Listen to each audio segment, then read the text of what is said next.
রাজধানীর বনানী থানায় মাদকদ্রব্য নিয়ন্ত্রণ আইনের মামলায় ঢাকাই সিনেমার আলোচিত নায়িকা পরীমনির সাক্ষ্য গ্রহণের জন্য আগামী ২০ ফেব্রুয়ারির দিন ধার্য করেছেন আদালত।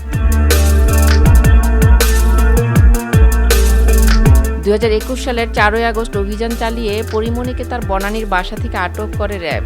অভিযানে নতুন মাদক এলএসডি, মদ ও আইস জব্দ করা হয়।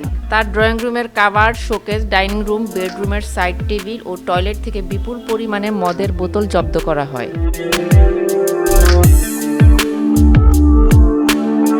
পরদিন ৫ই আগস্ট র্যাব বাদী হয়ে বনানী থানায় পরীমনি সহ ৩ জনের বিরুদ্ধে মাদকদ্রব্য নিয়ন্ত্রণ আইনে মামলা দায়ের করে।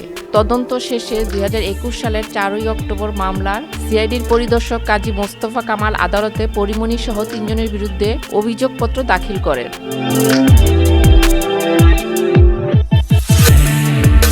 মামলার অভিযোগপত্রে বলা হয়, চিত্রনায়িকা পরীমনির বাসা থেকে জব্দ করা মাদকদ্রব্যের বৈধ কোনো কাগজপত্র ছিল না। মাদকদ্রব্য নিয়ন্ত্রণ অধিদপ্তরের পক্ষ থেকে লিখিতভাবে সিআইডিকে জানানো হয়েছে ২০১৯-২০ অর্থবছরে পরীমনির নামে মদ জাতীয় পানীয় সেবনের লাইসেন্স দেওয়া হয়েছিল। ২০২০ সালের ৩০ জুন ওই লাইসেন্সের মেয়াদ শেষ হয়।